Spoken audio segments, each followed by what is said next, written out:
हुए हैं कि पार्था चैटर्जी के घर से कैश का इतना बड़ा अंबार निकला था और उसके बाद छत्तीसगढ़ में भी एक नेता के घर से कैश का बड़ा अंबार निकला था। अब इस वक्त की बड़ी खबर अखाड़ा में ये आ रही है कि झारखंड सरकार में ग्रामीण मंत्री और कांग्रेस नेता आलमगीर आलम के करीबियों पर ईडी ने छापेमारी की है, जहां से अब तक 43 करोड़ रुपए बरामद हो चुके हैं।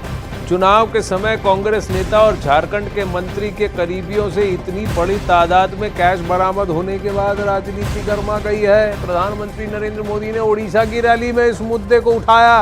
उन्होंने कहा कि आज टीवी खोल के देखिए, झारखंड में नोटों के पहाड़ मिल रहे हैं।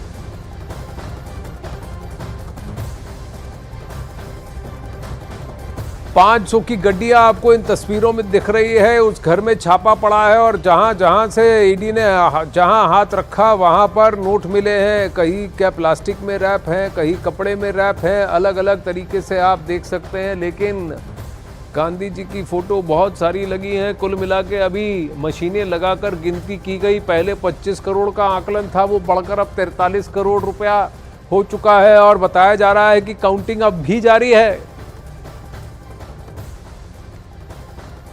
अपने इस सेवक को अवसर दिया। मैं तो गरीब मां का बेटा हूं, तो मुझे गरीब का दर्द समझ आता है। मैंने कहा मैं रुपया एक भेजूंगा, एक पाई भी किसको खाने नहीं दूंगा, और जो खाएगा वो जेल जाकर के खाना खाएगा, जेल की रोटी चबाएगा।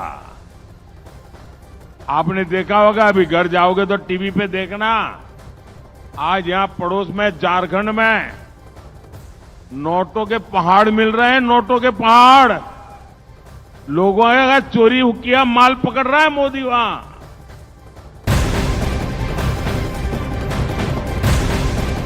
अब वहीं रांची में मंत्री आलमगीर आलम के ओएसडी के करीबियों पर ईडी की छापेमारी अब भी जारी है। ओएसडी के सहायक के घर से अब तक 43 करोड़ कैश बरामद हुआ है। वहीं ओएसडी के एक और करीबी मुन्ना सिंह के घर से भी 3 करोड़ बरामद हुए हैं। तो 40 करोड़ वहां, 3 करोड़ यहां, 43 करोड़ कुल मिलाकर। वहीं नोटों की गिनती अभी जारी है।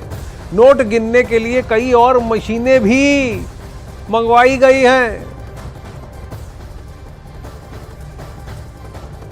अब ये अपडेट आया है कि गिनती और बढ़ती जा रही है। नोट गिनने के लिए कई और मशीनें लाई गई और ये गिनती बढ़ती जा रही है। पहले 20 करोड़ था, अब 43 करोड़ से ज्यादा कैश हो चुका है। 40 करोड़ एंड काउंटिंग एक घर में, 3 करोड़ एंड काउंटिंग दूसरे घर में,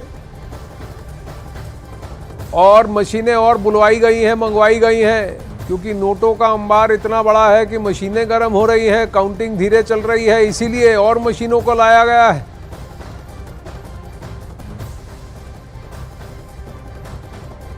संजीव लाल एक सरकारी मुलाजिम है, वो हमारा पीएस है, और हम लोग भी जब भी पीएस वीएस सिलेक्शन करते हैं तो अनुभव के आधार पर करते हैं। इसके पहले भी दो मंत्री का पीएस रह चुके थे। अब हम लाए हैं, सरकारी मुलाजिम है। टीवी में आप लोग जो देख रहे हैं हम भी वही देख रहे हैं। अब ईडी का क्या निष्कर्ष आएगा बाद में बताया जाएगा।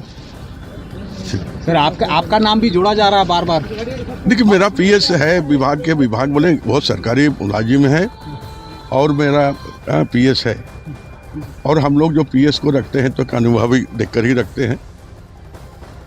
दिवाकर इस वक्त हमारे साथ जुड़ रहे हैं। आलमगीर आलम थोड़े से विचलित लगे, उनके करीबी हैं, काउंटिंग अभी भी वहां जारी है। 40 करोड़ एक जगह, 3 करोड़ दूसरी जगह, कहां से आ रहा है इतना कैश? और सब 500 की गड्डियां दिख रही हैं दिवाकर वहां पर।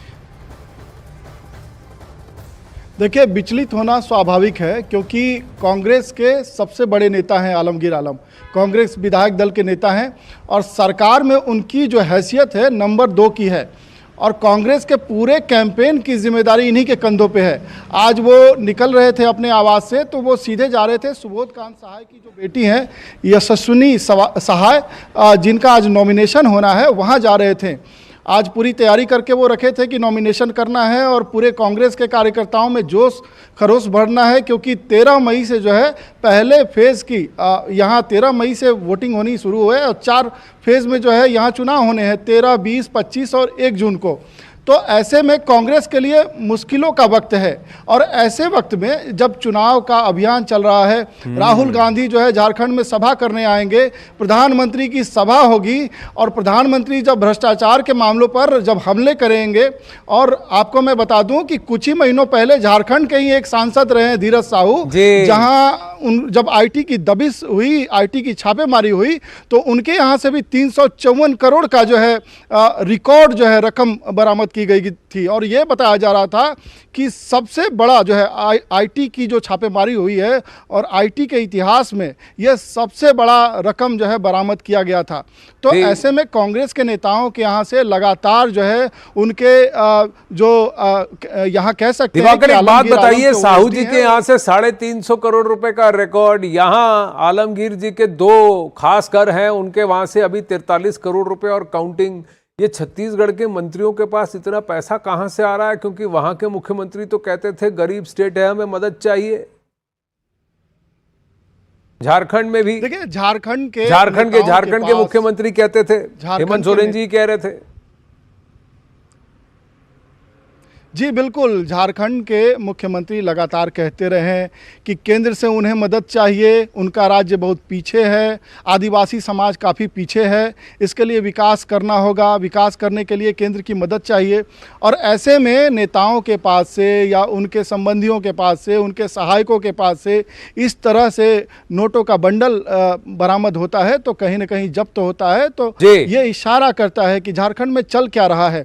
झारखंड में कई ऐसे मसले आए। पूजा सिंघल, आपको याद होगा कि अभी निलंबित आईएएस पूजा सिंघल जो केस मुकदमों में फंसी हुई हैं और झेल रही हैं, उनके यहाँ भी 60 करोड़ से ज़्यादा जो है नोटों का बंडल मिला था। वो आंकड़ा जो है जब आया था सामने तो उस आंकड़े को आप भूल नहीं पा रहे हैं। तो दूसरा आंकड़ा 354 करोड़ का आ रहा है, फिर उस आंकड़े को आप भूल नहीं पा रहे हैं महीनों बाद। तो अभी जो चल रहा है घर में कितना पैसा, इसका कोई स्कोरिंग रेट और स्ट्राइक रेट का कॉम्पिटिशन चल रहा है क्या झारखंड में? ये बहुत बड़ा प्रश्न उठता है। साहू जी के यहाँ से 300 करोड़ 350 करोड़ रुपए से ज्यादा का कैश। आलमगीर आलम जी के जो खास घर हैं उनके यहाँ से 43 करोड़ एंड काउंटिंग। पूजा सिंघल जी के यहाँ से 50 करोड़ एंड काउंटिंग। स्टेट के मुख्यमंत्री को दिए गए हैं 9 समन ईडी की तरफ से, कोर्ट की तरफ से अभी भी कोई रियायत नहीं मिली है। उनके साथ भी माइनिंग के केसेस में अपने नाम कई सारे माइंस करने का और करप्शन का बहुत बड़ा आरोप है। झारखंड में नोटों की झड़ियां दिख रही हैं। वहाँ लोग इस बात से त्रस्त हैं कि हमारे पास खाने को खाना नहीं, पीने को पानी नहीं, और स्टेट कहता है हम गरीब बीमारू स्टेट हैं। लेकिन वहाँ के जितने मंत्री हैं उनके पास उनके घरों से, उनके एड्स के घरों से, यानी उनके साथी संबंधी जो उनके साथ काम करते हैं, जैसे ओएसडी देख लीजिए उसके घर से देखिए, पीएस देख लीजिए उसके घर से देख लीजिए कितना कैश निकल रहा है।